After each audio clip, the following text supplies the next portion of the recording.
Hai, kali ini kita akan belajar tema 3, subtema 4, pembelajaran 1. Bacalah teks drama berikut dengan seksama.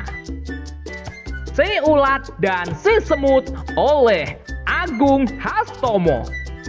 Suatu ketika, si ulat menemukan buah apel manis di ranting pohon yang tidak begitu tinggi. Kata si ulat, "Wah, apel, nyam-nyam, pasti rasanya manis. Coba ah." Si ulat bersiap menyantap apel itu. Lalu kata si semut, "Hei, ulat, apa kamu tidak melihat? Aku ada di sini. Apel ini milikku. Aku yang lebih dulu menemukannya. Jadi, aku yang berhak memilikinya. Pergi kamu dari sini sebelum kupanggilkan teman-temanku untuk mengusirmu." Si ulat menjawab, "Hei, semut, jangan begitu dong. Apel ini kan besar dan bulat. Jadi cukup untuk kita makan berdua." Dan si semut menjawab, "Tidak bisa. Apel ini milikku. Aku yang pertama kali menemukannya. Jangan coba-coba kamu memakannya. Pergi sana, cari apel yang lain." Lalu si ulat berkata, "Apa kamu bilang? Sini kalau berani." Dan dengan berani, si semut menjawab, "Siapa takut?" Si ulat pun tidak mau kalah. Dia menjawab, "Rasakan gatalnya bulu-buluku nanti." Si semut dan si ulat yang hendak berkelahi saling gigit. Tiba-tiba mereka kaget. Datanglah si anak lalu berkata, "Wah, ada apel besar. Lumayan, siang-siang begini." Si semut dan si ulat berhenti berkelahi. Mereka saling memandang. Lalu berkatalah si semut, "Ada juga yang mau makan apel ini." Si ulat menjawab, "Bagaimana kalau dia yang makan? Kita tidak dapat apa-apa dong." Lalu si semut dan si ulat diam berpikir. Berkatalah si semut, "Aku ada ide. Kita takut-takuti saja dia. Bagaimana?" Si ulat pun menjawab dengan senang, "Baiklah, aku setuju ide itu." Begitu si anak hendak memakan apel itu, si semut dan si ulat segera beraksi. Semut berdiri di atas kepala si ulat, menjadi hewan baru yang mengerikan. Dan si anak pun lari ketakutan. "Tolong, ada hewan aneh, tolong!" Kemudian si semut dan si ulat pun tertawa bahagia. "Ini gunanya berteman. Yuk, kita makan apel ini bersama-sama." Selanjutnya, berdasarkan cerita drama di atas, jawablah pertanyaan berikut. Nomor 1. Mengapa si ulat dan si semut bertengkar? Si ulat dan si semut bertengkar karena si semut serakah, tidak mau berbagi makanan dengan si ulat. Nomor 2. Mengapa akhirnya si ulat dan si semut bekerja sama? Si ulat dan si semut bekerja sama karena si semut dan si ulat saling menyadari pentingnya bekerja sama setelah apel yang mereka perebutkan akan dimakan oleh seorang anak. Nomor 3. Apakah akibat dari bersikap sombong kepada teman? Akibat dari bersikap sombong kepada teman adalah teman akan menjauhi kita. Nomor 4. Apakah akibat sikap serakah kepada teman?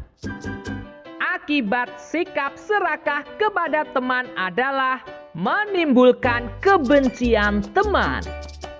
Nomor 5. Dapatkah kamu hidup sendiri tanpa bantuan teman? Tidak bisa, karena setiap orang memerlukan orang lain. Ibu guru mengingatkan Siti dan teman-teman untuk selalu bekerja sama. Kita tidak dapat hidup sendiri. Semua orang membutuhkan orang lain. Manusia adalah makhluk sosial. Hari ini, ibu guru memberi tugas secara kelompok. Setiap kelompok harus bekerja sama. Tugasnya adalah membuat prakarya dengan bahan alami. Sebelum membuat prakarya, setiap kelompok menyiapkan bahan. Bahan-bahan yang digunakan adalah biji-bijian. Berikut bahan-bahan yang dibeli siswa. Biji jagung, Rp1.000. Kacang tanah, Rp1.000. Kacang kedelai, Rp2.000. Kacang hijau, Rp1.000. Siti dan kelompoknya membeli biji jagung, kacang tanah, kacang hijau, dan kacang kedelai. Sekarang, taksirlah harga barang yang dibeli kelompok Siti. Kemudian, hitunglah harga barang yang kamu taksir. Menaksir harga bertujuan untuk menghitung jumlah harga secara cepat. Cobalah untuk menuliskan hasil taksiran harga menurutmu. Setelah kamu menaksirkan harga barang tersebut, sekarang coba kamu hitung total harga belanja Siti di bawah ini. Nomor 1. Kacang hijau, harga Rp1.000. Nomor 2. Kacang kedelai, harga Rp2.000. Nomor 3. Kacang tanah, harga Rp1.000. Nomor 4. Jagung, harga Rp1.000. Total harga Rp1.000 ditambah Rp2.000 ditambah Rp1.000 ditambah Rp1.000 sama dengan Rp5.000.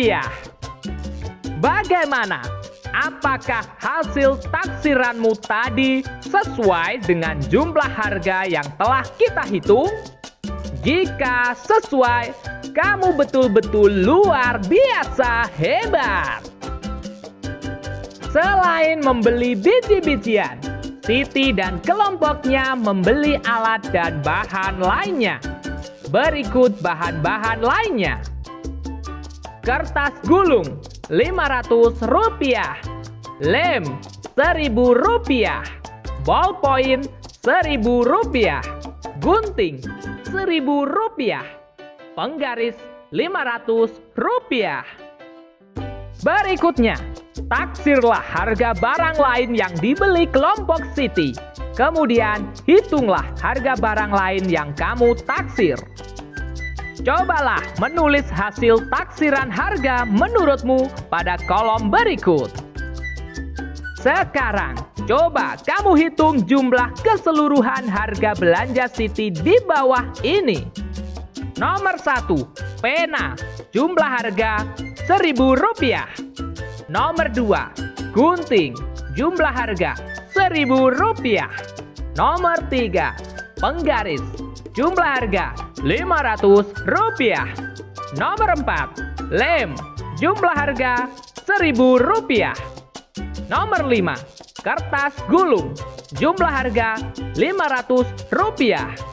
Jadi jumlah harga semuanya adalah Rp4.000. Bagaimana? Apakah hasil taksiranmu sesuai dengan jumlah tersebut? Jika sesuai, kamu memang mantap jiwa. Selanjutnya, ayo berkreasi. Ayo membuat bingkai foto dari biji-bijian. Perhatikan bahan dan alat berikut. Lalu mulailah untuk melakukannya dengan mengikuti cara membuat berikut ini.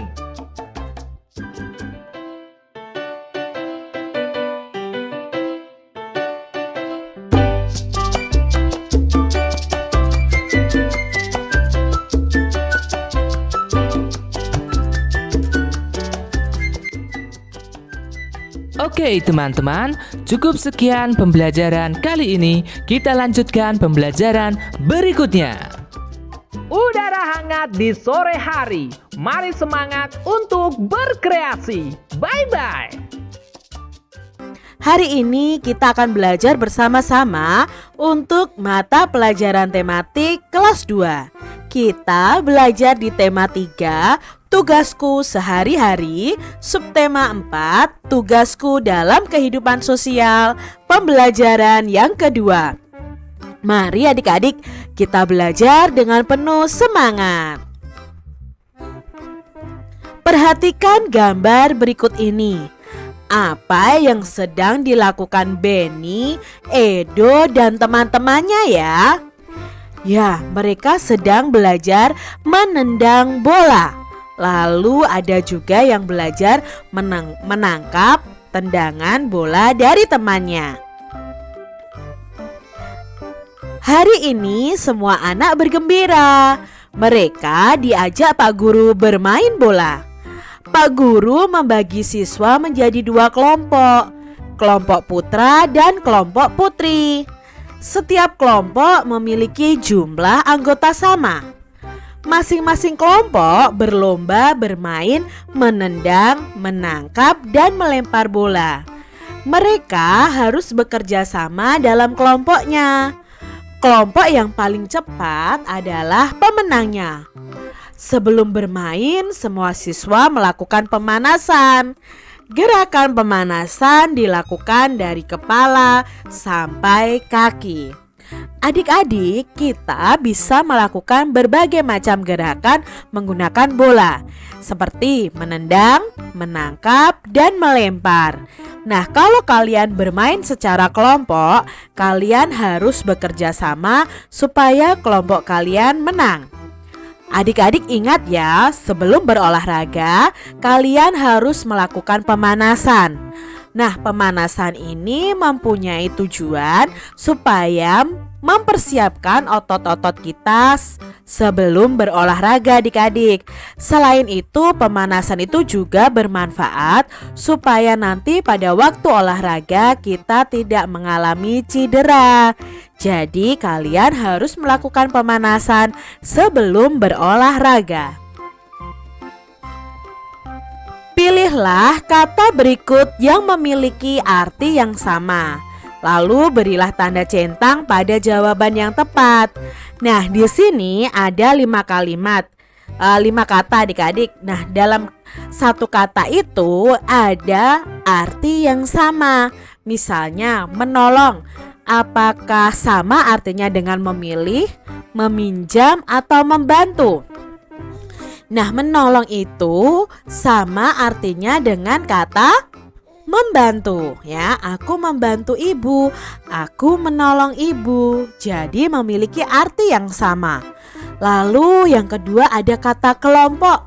Nah, kelompok itu arti yang sama apa ya katanya ya? Apakah tim, teman, atau saudara? Aku satu kelompok dalam bermain sepak bola. Misalnya, berarti kata yang sama artinya adalah yang mana adik-adik? Ya, tim. Nah, aku tim dalam sepak bola. Berikutnya ada kata gembira. Kira-kira kata yang artinya sama dengan gembira adalah apakah tertawa, senang, atau luar biasa? Ya, bagus adik-adik. Gembira itu artinya sama dengan senang. Aku gembira mendapat oleh-oleh dari ayah.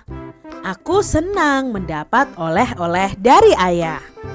Lalu kata yang keempat adalah putra. Apakah sama artinya dengan putri, anak laki-laki, atau anak kandung? Ya, putra itu memiliki arti yang sama dengan kata anak laki-laki. Lalu kompak nih adik-adik. Nah, apa ya kata yang sama dengan kompak? Nah, bahagia, sedih, atau rukun?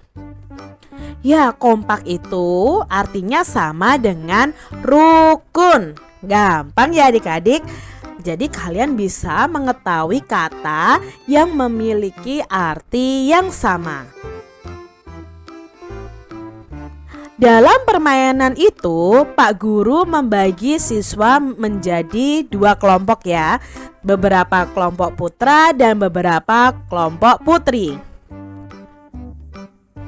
Jenis kelamin manusia itu ada 2 adik-adik. Ada putra, ada putri, ada cowok, ada cewek, ada laki-laki, ada perempuan ya. Sama adik-adik, kalau putra itu bisa laki-laki, bisa cowok ya. Lalu kalau putri itu bisa cewek, bisa wanita, bisa perempuan. Nah, perhatikan gambar ini adik-adik. Ini adalah gambar Edo bersama teman-temannya. Ya, coba kalian tunjukkan mana yang berjenis kelamin laki-laki. Ya, ini 1, 2, 3. Lalu yang berjenis kelamin perempuan? Ya ini ya, ada Meli, ada Dayu, ada Lani, ada Siti, itu berjenis kelamin perempuan. Sedangkan Edo, Beni, Udin itu berjenis kelamin laki-laki. Adik-adik, coba kalian sebutkan teman kalian yang termasuk laki-laki dan perempuan. Kalian bisa menuliskannya di buku tulis kalian ya. Kalian kelompokkan siapa nama teman kalian yang laki-laki dan siapa saja teman kalian yang perempuan. Lalu di sini kita tahu bahwa jenis kelamin kita dengan teman satu kelas itu ada yang berbeda ya. Ada yang laki-laki, ada yang perempuan. Hal yang tidak boleh dilakukan oleh siswa laki-laki pada siswa perempuan atau sebaliknya adalah sebagai berikut adik-adik. Nah, jadi kalian harus mengetahui kalian itu berbeda jenis kelamin. Ada hal yang tidak boleh dilakukan kepada teman kita yang berbeda jenis kelamin. Yang pertama contohnya tidak boleh memeluk. Lalu tidak boleh mencium ya adik-adik ya. Tidak boleh memegang bagian dada. Tidak boleh memegang alat kelamin. Itu adalah contoh hal yang tidak boleh dilakukan kita kepada orang lain yang berbeda jenis kelamin. Nah, kalian di kelas 1 sudah belajar bagian mana saja yang tidak boleh disentuh oleh orang lain. Jadi kalian harus saling menghargai walaupun kalian berbeda jenis kelamin. Demikian tadi adik-adik pembahasan kita di tema 3, subtema 4 pembelajaran yang kedua. Hari ini kita akan belajar bersama-sama untuk mata pelajaran tematik kelas 2. Kita belajar di tema 3, tugasku sehari-hari, subtema 4, tugasku dalam kehidupan sosial, pembelajaran yang ketiga. Mari adik-adik kita belajar dengan penuh semangat. Mari kita baca dongeng yang berjudul Gagak Sang Pembohong. Nah, di sini ada dongeng fabel yang berjudul Gagak Sang Pembohong. Mari adik-adik kita simak bersama-sama. Gagak Sang Pembohong, ciptaan Marfiah Astuti. Aku adalah burung gagak. Makananku daging bangkai hewan lain. Bulu dan paruhku berwarna hitam. Suaraku berkoak membuat merinding siapapun yang mendengarnya. Walaupun aku makan daging, tapi aku juga suka menyantap telur burung lain. Ini adalah sepenggal kisahku. Di pagi yang cerah, 4 burung pipit sedang bercanda penuh keakraban. Beberapa saat kemudian, pandangan mereka tertuju ke arah dahan yang lebih tinggi. Di atasnya, seekor burung bertengger memandangi mereka. Ia layaknya seorang raja yang bijaksana. Warna hitam yang membalut tubuhnya semakin membuatnya tampak berwibawa. Hei burung kecil yang lucu, aku adalah burung yang sedang tersesat. Aku meninggalkan wilayahku karena di sana banyak pemburu yang mengincar kami. Bolehkah untuk beberapa hari ini aku tinggal bersama kalian? Aku akan menjadi sahabat terbaik dan siap membantu kalian. Itu kata si burung gagak adik-adik. Tentu, teriak burung pipit riang. Burung pipit senang. Ia langsung mengutarakan masalah yang sering menimpa mereka. Tampaknya mereka sangat percaya kepada Gagak yang siap membantu. Kami sedih sekali. Setiap kali kami pergi mencari makan, telur-telur kami dicuri oleh ular, ungkap si Pipit. Gagak mendengarkan dengan penuh seksama. Sambil ia berpikir untuk melaksanakan niat jahatnya. Baiklah, serahkan saja urusanmu padaku. Silahkan kau cari makan dan aku akan berjaga agar telur-telurmu tidak dicuri lagi. Dasar burung ceroboh, mereka sama sekali tidak berhati-hati. Padahal aku baru saja dikenalnya. Sekarang aku menikmati telur-telur ini. Kiapiar, lezat sekali telur ini. Gagak merasa lapar lagi. Tanpa keraguan, telur-telur itu dipecahnya adik-adik. Telur-telur itu lalu disantapnya. Saking lahapnya, tidak memedulikan sekitarnya. Tanpa disadari, seekor cecak mengawasi perbuatannya. Hari mulai sore. Saatnya burung-burung pipit beristirahat dan kembali ke sarang. Apa yang terjadi ketika mereka tiba? Pipit sungguh terkejut dengan apa yang dilihatnya. Telur-telurnya pecah berserakan. Siapa pelakunya? Ular tak pernah meninggalkan cangkang seperti ini. Hei burung pipit, aku sangat kasihan melihatmu. Aku tahu pelakunya adalah Gagak yang licik. Aku melihatnya sendiri, kata cecak. Keesokan harinya Gagak menghampiri mereka. Ia tampak bersedih. Maafkan aku burung-burung yang kecil. Saat aku menjaga telurmu, ada burung elang mau tak mendatangi telurmu. Aku mengusirnya. Aku sangat kaget ketika aku kembali, telur-telurmu sudah pecah. Aku berjanji hal itu tidak akan terjadi lagi, ungkap Gagak tampak penuh penyesalan. Keempat burung pipit pergi agak jauh dari sarangnya. Mereka bermusyawarah di dekat rumah penduduk. Kita harus memberi pelajaran kepada Gagak agar dia tahu kesalahannya. Oke, kita bagi tugas. Ada yang menyiapkan tempat dan ada yang mematuk dahan pohon nangka agar getahnya keluar. Ayo, kumpulkan getah sebanyak-banyaknya. Lalu kita taruh di sekeliling sarang. Mereka pun bergotong royong adik-adik. Keesokan harinya Gagak melaksanakan tugasnya menjaga telur. Di balik semak-semak, burung pipit memperhatikan dengan saksama. Hei lihat, Gagak itu mulai mendatangi telur-telurmu, bisik Pipit. Belum sampai Gagak di telur itu, tiba-tiba kakinya terasa lengket dan tidak bisa bergerak. Gagak, perbuatanmu sudah terungkap. Kamu tidak perlu mengelak. Jika benar ular yang memakan telur-telurku, pastilah dia akan menelannya dengan kulitnya. Kalaupun dimuntahkan, kulitnya pasti remuk.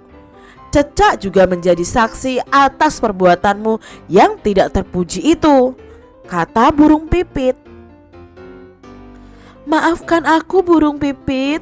Selama ini aku telah membohongi kalian. Aku telah memanfaatkan kepercayaan dengan memakan telur-telur kalian, kata burung gagak. Baiklah, kami maafkan. Tapi kau harus berjanji untuk tidak mengulangi perbuatanmu lagi, kata burung pipit. Nah, itu tadi dongeng yang berjudul Gagak Sang Pembohong ya adik-adik, di mana dia berbohong kepada burung pipit bahwa yang memakan telurnya adalah ular, padahal yang memakan adalah gagak sendiri. Dari cerita ini tadi adik-adik, kita mengetahui ada 3 tokoh yang berperan dalam dongeng ini, yaitu burung pipit, gagak, dan cecak adik-adik. Nah, watak dari burung pipit ini sangat baik ya, mau menolong si gagak. Lalu gagaknya, karakter atau sifatnya atau wataknya itu suka berbohong adik-adik. Lalu cecak tadi bagaimana? Cecak tadi karakter atau sifatnya itu juga suka menolong. Dia menolong burung pipit, memberitahu siapa yang memakan telur-telur dari burung pipit adik-adik. Nah, di sini ada beberapa pertanyaan yang akan kita jawab bersama. Apa yang dilakukan sang gagak adik-adik? Ya, sang gagak membohongi burung pipit. Dia berpura-pura menjaga telur burung pipit tetapi malah memakan telur-telur dari burung pipit. Lalu apa yang dilakukan burung pipit untuk menjebak sang gagak? Ya, burung pipit menaruh apa adik-adik tadi?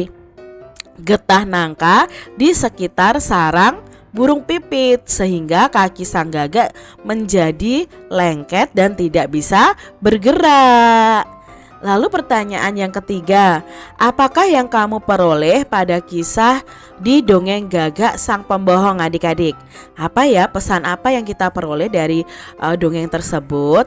Nah, kita tidak boleh berbohong. Itu pesan yang kita peroleh dari dongeng tadi adik-adik. Jangan berbohong ya. Kemarin Siti dan teman-teman itu bermain bersama. Mereka membentuk kelompok putra dan putri. Tentunya adik-adik masih ingat ya bahwa kelompok putra itu kelompok yang berjenis kelamin anak laki-laki. Sedangkan kelompok putri itu kelompok untuk anak-anak yang berjenis kelamin perempuan. Nah, di sini mari kita isi petak-petak di bawah ini. Yang mendatar itu untuk siswa perempuan dan yang menurun itu untuk siswa laki-laki. Nah, di sini Kak Citra akan mengisi dari siswa laki-laki dulu ya. Nah, di sini ada 3 peta. Nah, di 3 peta ini berarti huruf atau namanya itu ada 3 huruf adik-adik. Nah, siapa ya di sini? Kalau namanya 3 huruf berarti ada Ali dan ada Edo. Nah, kalau di sini Edo berarti EDO. Apakah ada anak anak perempuan yang bernama ada huruf O-nya? Tidak ada ya. Nah, berarti di sini bisanya adalah Ali. Nah, begitu. Lalu menurun berikutnya. Ini ya, ada 3 peta juga. Berarti nanti ada 3 huruf. Berarti di sini ada Edo. Nah, di sini berarti sudah jelas pasti Beni. Nah, sekarang yang mendatar untuk siswa perempuannya ada 4 peta. Nah, berarti ada 4 huruf. Huruf keduanya I. Kita lihat Siti, Dayu, Leni. Berarti yang huruf keduanya I adalah Siti. Nah, lalu berikutnya ada huruf D 4 peta. O, Dayu. Dan sisanya adalah Leni. Nah, ini tadi cara mengisi peta-peta adik-adik pada kartu huruf berikut. Hari ini ibu guru memberikan pengumuman. Besok sekolah Siti akan mengadakan upacara adik-adik. Upacara tersebut dalam rangka Hari Sumpah Pemuda. Upacara akan dihadiri oleh perangkat desa dan masyarakat. Setelah upacara akan diadakan bakti sosial. Nah, bakti sosial ini tujuannya memberi bantuan untuk masyarakat yang kurang mampu. Siti dan teman-teman juga menyiapkan bingkisan Mereka membelikan buku, penghapus, pensil, dan alat tulis lain. Berikut barang-barang yang akan mereka sumbangkan. Nah, mereka ini ya ada barang-barang dan harganya ya. Buku harganya 2.000, pensil 500 rupiah, penghapus 500 rupiah, penggaris 1.000. Lalu ini namanya tip X ya adik-adik ya, untuk menghapus tulisan yang salah dengan menggunakan ballpoint itu ya. Kalau kita menulis dengan ballpoint salah, nah kita bisa menghapusnya dengan tip X ini. Harganya juga 2.000. Nah, di sini Siti dan teman-teman ingin membeli barang di atas sesuai dengan uangnya. Nah, di sini contohnya ya. Siti memiliki uang 5.000 rupiah. Kira-kira barang apa yang dapat ia beli? Berarti Siti bisa membeli barang dengan total harga 5.000 rupiah. Tidak boleh lebih dari itu adik-adik. Nah, di sini seperti kalian menulis pembuatan nota ketika kalian membeli sesuatu. Contohnya di sini Siti memiliki uang 5.000. Maka Siti bisa membeli nama barangnya buku tulis. Nah, buku tulisnya mau beli berapa? Misalnya beli satu saja.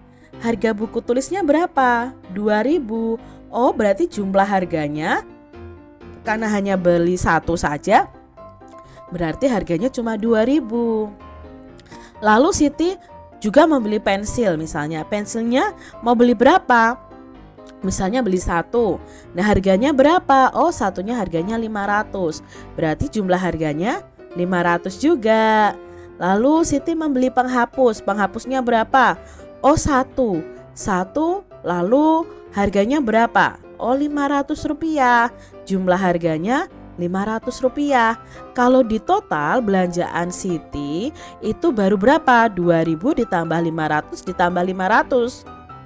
Ya, 3.000 adik-adik, padahal uangnya 5.000 ya, masih kurang 2.000.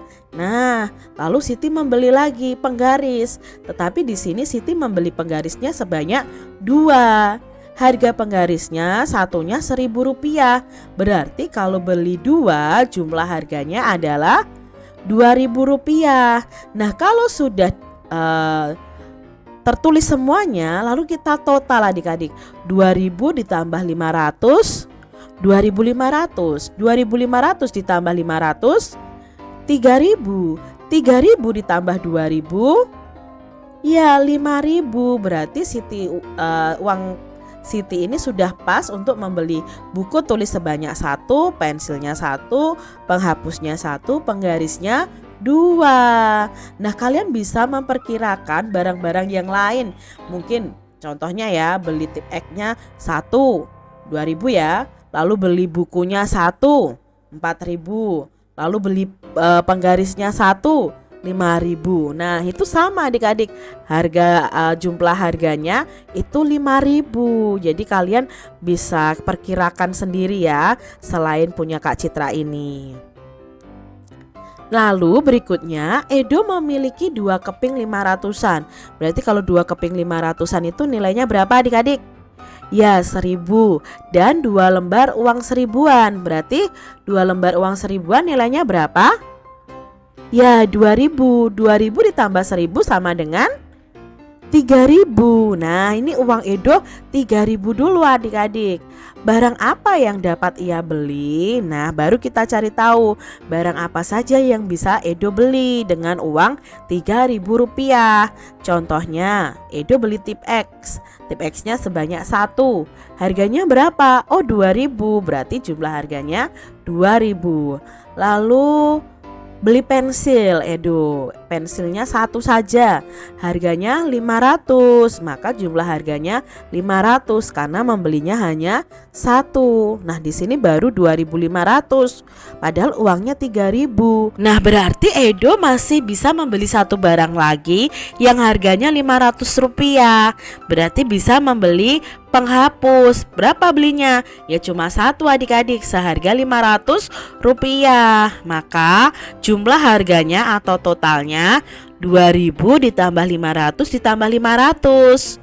Ya 3.000 rupiah, sama dengan uang Edo. Berikutnya, Beni memiliki 1 lembar uang 2000-an, berarti 2000 rupiah, dan 2 keping uang 1000-an. Berarti 2 keping uang 1000-an itu berapa adik-adik? Ya, 2000, berarti 2000 ditambah 2000, 4000. Uang Beni ada 4000. Barang apa yang dapat ia beli? Nah, di sini kita bisa menuliskan barang apa saja yang bisa Beni beli. Nah, contoh dari Kak Citra, Beni itu membeli tip X sebanyak 1, berarti harganya 2000. Nah, jumlah harganya juga 2000. Lalu Beni membeli buku. Nah, bukunya berapa? 1. Satunya berapa?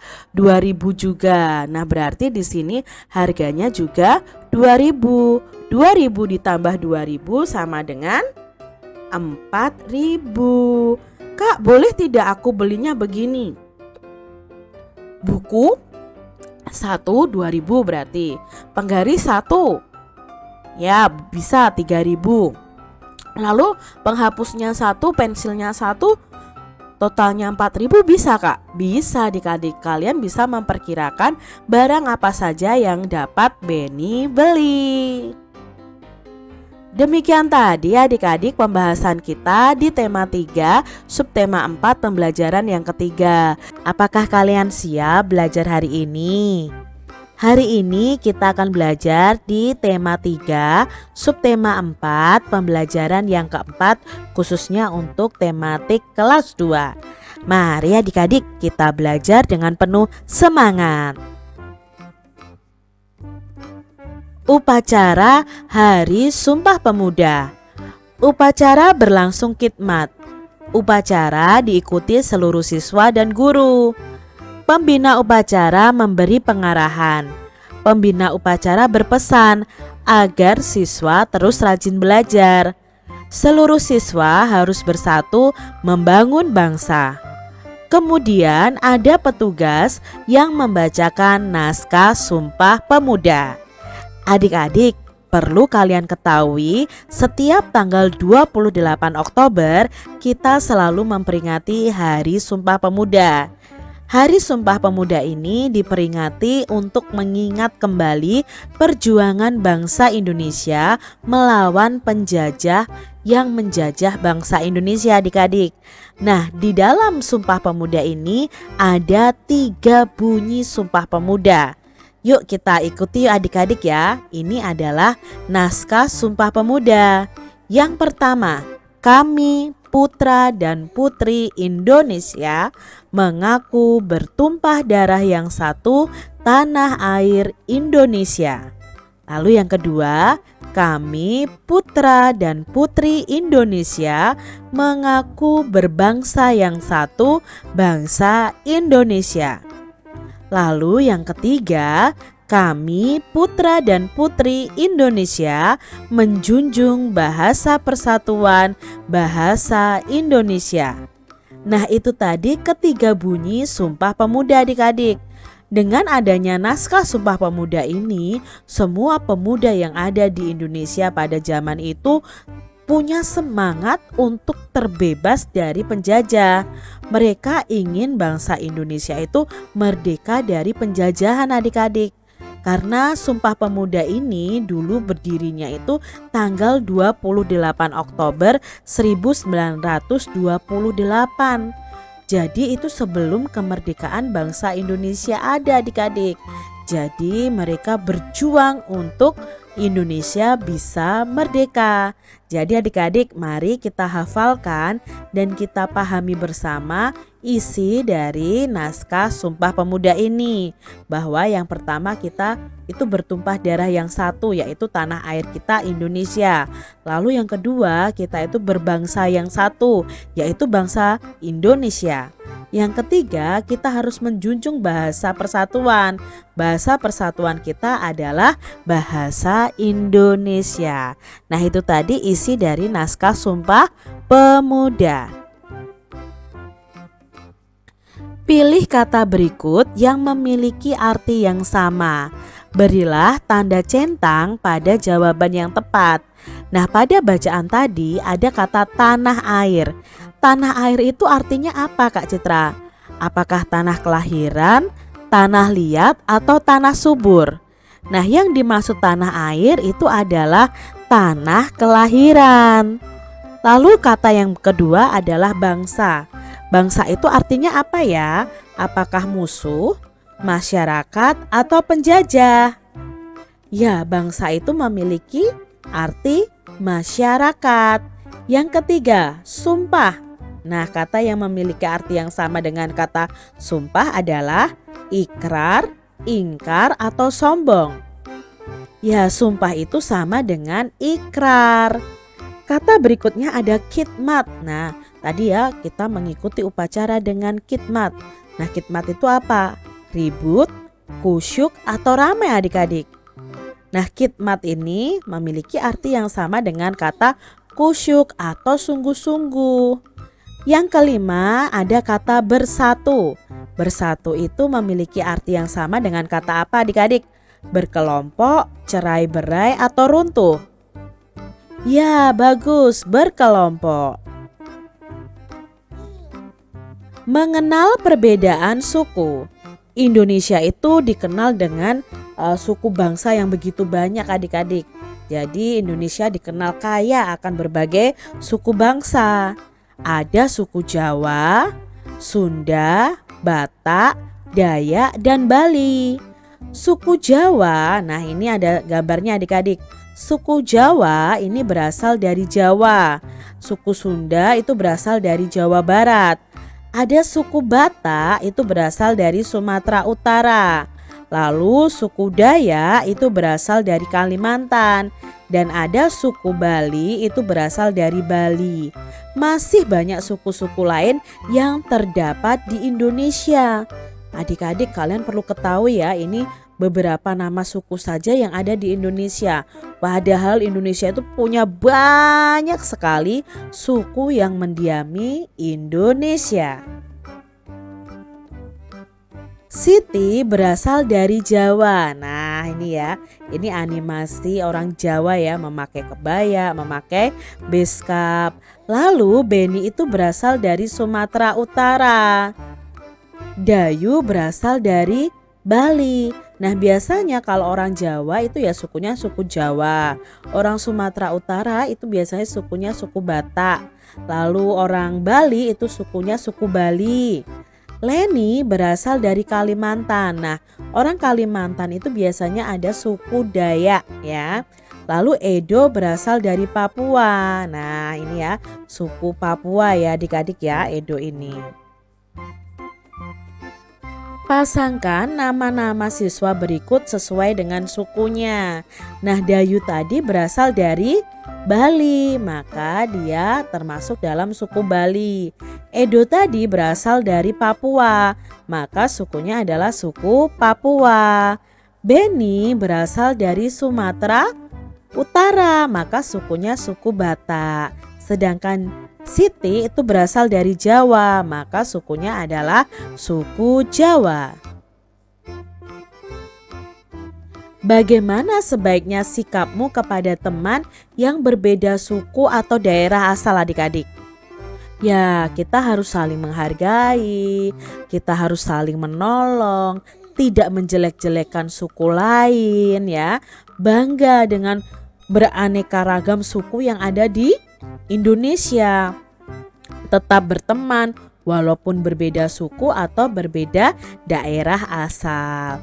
Nah, coba kalian cari informasi mengenai suku atau daerah asal dari teman-teman kalian. Setelah upacara selesai, kegiatan dilanjutkan pemberian sumbangan. Selain barang, ternyata ada yang memberikan uang. Uang tersebut dalam berbagai pecahan. Nah, sekarang kita lihat di sini.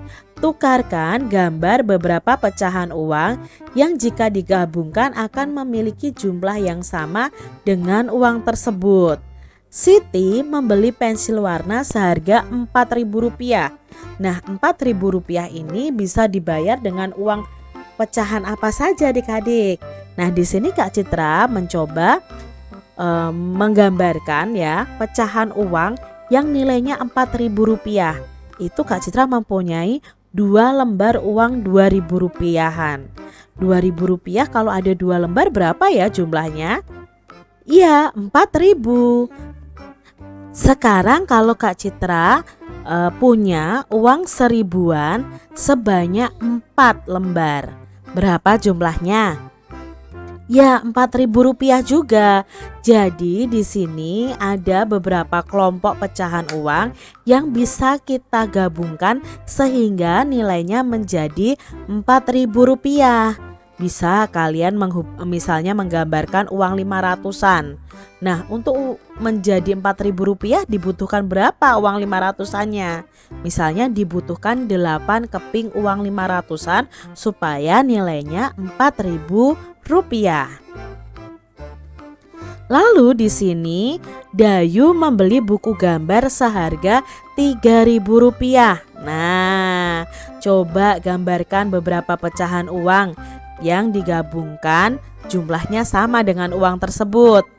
Di sini Kak Citra punya contoh nih, 1 lembar uang 2.000-an dan 1 lembar uang 1.000-an. Berapa jumlahnya adik-adik? Iya, Rp3.000. Selain itu bisa juga 1.000-an, uang 1.000-an sebanyak 3 lembar. Berapa jumlahnya ayo? Iya, Rp3.000 juga. Lalu bisa juga 1 lembar 2.000-an dan 2 keping 500-an. Berapa jumlahnya? Iya, Rp3.000 juga. Ternyata dengan bermacam-macam kelompok uang, kita bisa mencari pecahan uang yang senilai dengan pecahan uang yang ada adik-adik. Nah, demikian tadi adik-adik pembelajaran kita di tema 3 subtema 4 pembelajaran yang keempat. Hari ini kita akan belajar bersama-sama untuk mata pelajaran tematik kelas 2. Tema 3 tugasku sehari-hari, subtema 4 tugasku dalam kehidupan sosial, pembelajaran yang kelima. Mari adik-adik kita belajar dengan penuh semangat ya. Berkunjung ke rumah kakek. Siti bersama keluarga berkunjung ke rumah kakek. Hampir setiap bulan Siti mengunjungi kakek. Kakek tinggal di desa. Kakek tinggal bersama nenek dan paman. Siti sangat sayang kepada kakek dan nenek. Siti sering membantu nenek. Di rumah kakek, Siti bermain bersama teman-teman. Itu tadi cerita tentang Siti yang berkunjung ke rumah kakek. Apakah adik-adik punya kakek yang tinggal di desa? Bagaimana perasaan kalian ketika mengunjungi kakek atau saudara kalian yang ada di desa? Pastinya sangat menyenangkan ya adik-adik. Mereka bermain gebokan batu alias kasti. Jadi Siti bermain bersama teman-teman di desanya kakek ini bermain gebokan batu atau kasti. Buatlah cerita sederhana berdasarkan gambar berikut ini adik-adik. Nah, di sini ada urutan gambar, kita akan membuat ceritanya. Gambar yang pertama adalah ini adik-adik. Nah, kita bisa membuat cerita pada hari libur sekolah, Siti dan keluarganya pergi ke rumah kakek dan nenek di desa makmur. Siti sangat gembira bertemu dengan kakek dan neneknya. Lalu gambar kedua adalah ini adik-adik. Siti sedang bermain gebokan batu. Nah, kita bisa membuat ceritanya seperti ini. Siti memiliki teman baik di desa tempat tinggal kakek dan neneknya. Setelah beristirahat, Siti bermain gebokan batu bersama dengan teman-temannya. Siti sangat senang.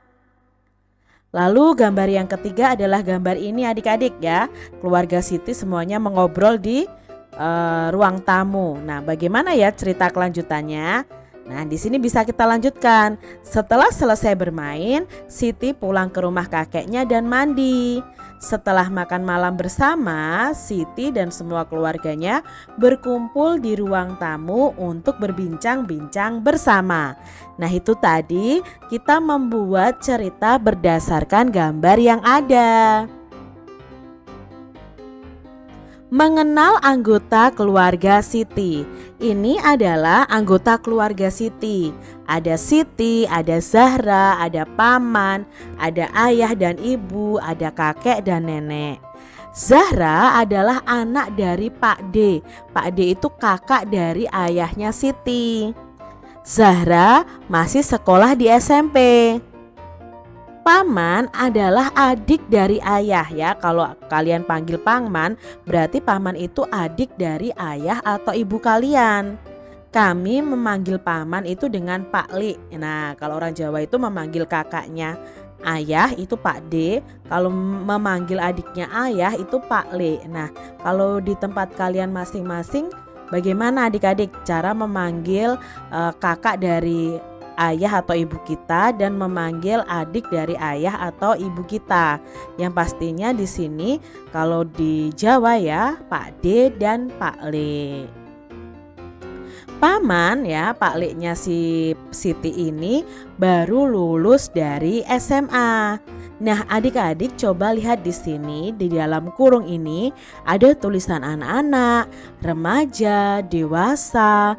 Maksudnya apa ya? Kok Siti itu anak-anak, Zahra itu remaja, paman itu dewasa. Nah, adik-adik, kita akan belajar mengenal perbedaan usia.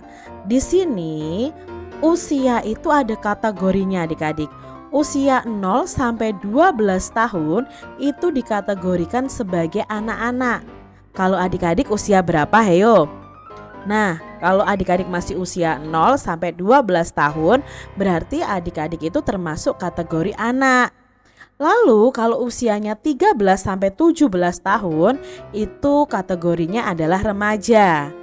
Lalu berikutnya 18 tahun ke atas ya. Seperti Kak Citra ini termasuk dalam kategori dewasa. Nah, berarti di sini Siti itu kategorinya anak-anak karena usianya 0 sampai 12 tahun. Zahra termasuk remaja karena usianya 13 sampai 17 tahun. Paman, ayah dan ibu, kakek dan nenek itu kategorinya adalah dewasa karena usianya 18 tahun ke atas. Coba sekarang adik-adik tuliskan anggota keluarga kalian di rumah, kemudian tentukan perbedaan usia mereka dan tuliskan kategorinya. Misalnya nama, ayah kalian siapa, usianya berapa. Nah, ayah itu termasuk kategori anak, remaja atau dewasa. Kalian tuliskan dengan lengkap ya di buku tulis kalian masing-masing. Pasangkan usia dan kelompok yang sesuai. Nah, di sini ada gambar ya dari anak, orang dewasa, remaja begitu ya, dan ada usianya. Nah, kita golongkan, kita kategorikan dalam remaja, anak-anak atau dewasa. Gambar yang pertama itu 6 tahun usianya. Berarti tergolong remaja, anak-anak atau dewasa adik-adik. Ya, 6 tahun itu masuk dalam kategori anak-anak. Lalu berikutnya 62 tahun. Nah, itu tergolong dalam remaja, anak-anak atau dewasa. Ya, 62 tahun itu berarti dewasa adik-adik. Berikutnya 13 tahun. Nah, 13 tahun itu berarti di atas 12 tahun. Berarti ini termasuk dalam remaja. Masih ada nih adik-adik gambarnya. Nah, lalu di sini ada gambar seorang laki-laki usianya 20 tahun. Berarti remaja, anak-anak atau dewasa? Iya, dewasa. 35 tahun? Dewasa juga adik-adik. Itu tadi mencari kategori berdasarkan usia yang ada. Demikian tadi adik-adik pembahasan kita di tema 3, subtema 4, pembelajaran yang kelima. Hari ini kita akan belajar bersama-sama untuk mata pelajaran tematik kelas 2. Kita belajar di tema 3, tugasku sehari-hari, subtema 4, tugasku dalam kehidupan sosial, pembelajaran yang ke-6. Mari adik-adik kita belajar dengan penuh semangat ya. Menyantuni anak yatim. Siti, ayah, ibu, kakek, nenek, dan adik berkunjung ke rumah Ani. Ani adalah teman Siti. Usia mereka sebaya. Ani adalah seorang anak yatim. Ia tinggal bersama ibunya. Ani anak yang pandai dan rajin. Siti sering membantu Ani. Mereka sangat akrab walau jarang berkunjung. Adik-adik, di sini Siti dan keluarganya itu berkunjung ke rumah Ani. Nah, Ani ini adalah teman Siti. Usia mereka itu sebaya. Apa sih Kak arti sebaya itu? Sebaya itu artinya hampir sama usianya ya. Lalu di sini dijelaskan bahwa Ani itu seorang anak yatim. Kak, anak yatim itu apa? Nah, anak yatim itu anak yang tidak memiliki ayah atau ayahnya sudah meninggal. Itu disebut dengan anak yatim. Kalau anak piatu itu berarti tidak memiliki ibu. Kalau anak yatim piatu berarti sudah tidak memiliki ayah dan tidak memiliki ibu. Nah, di sini Ani itu anak yang pandai dan rajin. Keluarga Siti ini sering menyantuni atau membantu keluarga Ani. Nah, kata yang pertama adalah anak yatim.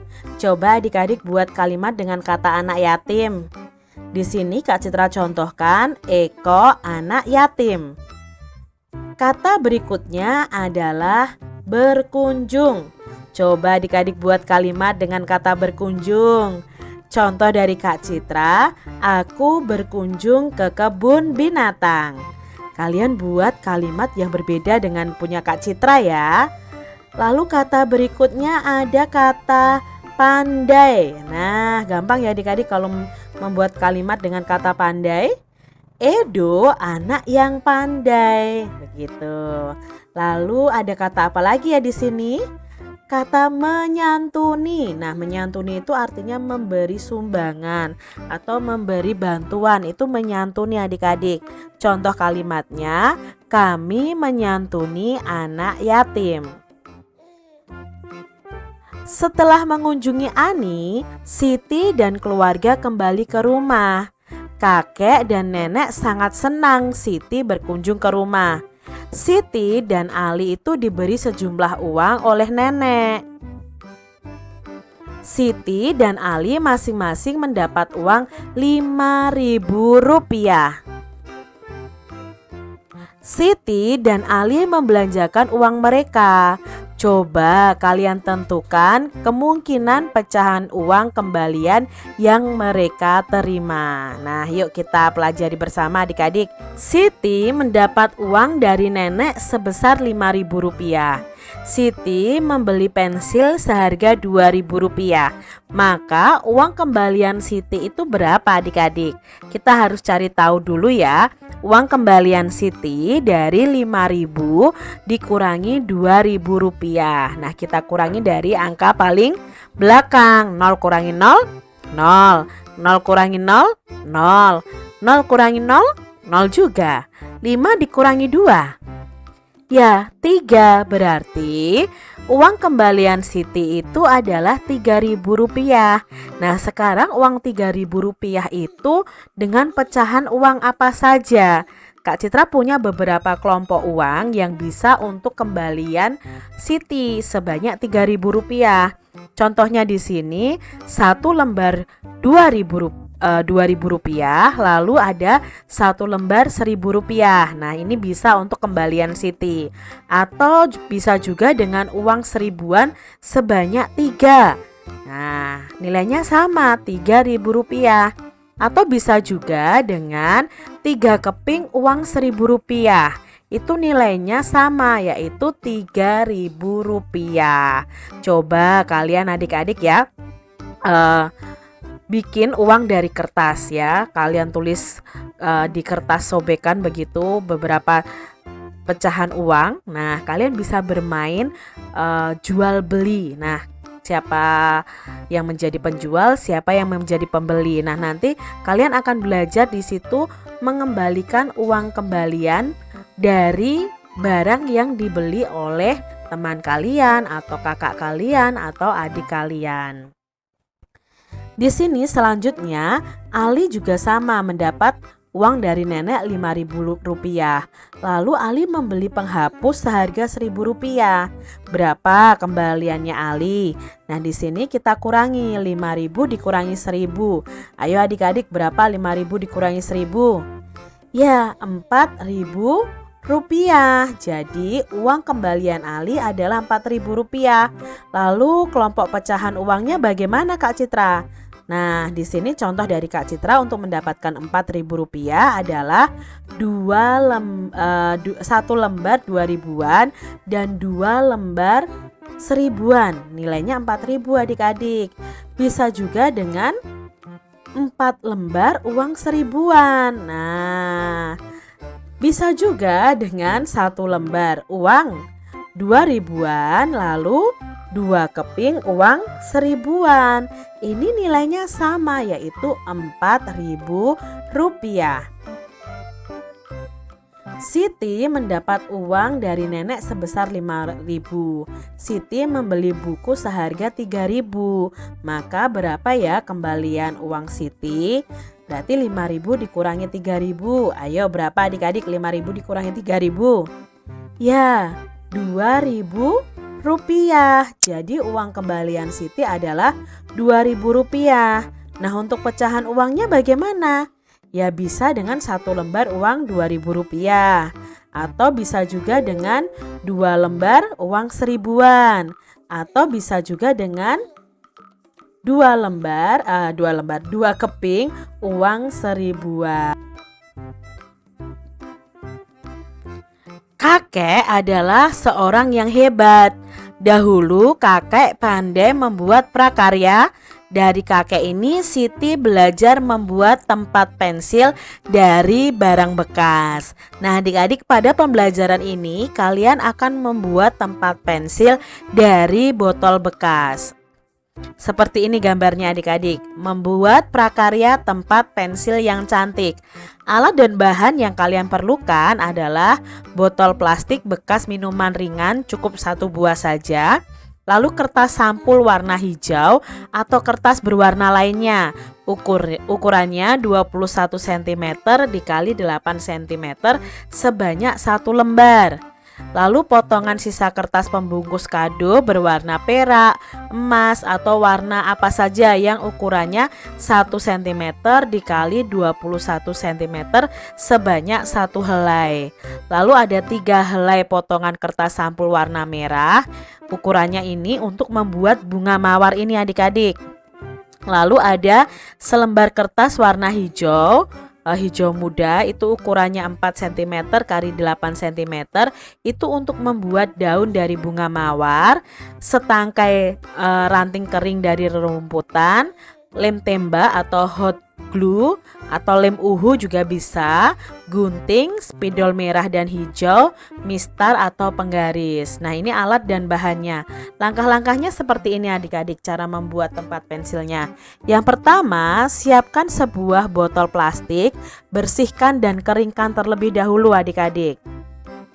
Langkah kedua, gunting botol dengan tinggi dari dasar botol plastik kira-kira 3/4 panjang pulpen atau pensil. Ambil potongan botol paling bawah. Nah, ini ya paling bawah ini. Simpan bagian atas untuk kerajinan yang lainnya nanti. Adik-adik harus hati-hati saat menggunakan gunting, atau kalian bisa meminta tolong kepada orang tua kalian. Langkah yang ketiga, kita menyiapkan kertas yang diperlukan tadi. Lalu balut bagian teratas botol plastik dengan kertas sampul warna hijau, karena ini warnanya pakai kuning ya adik-adik ya, dengan ukuran 21 cm dikali 8 cm.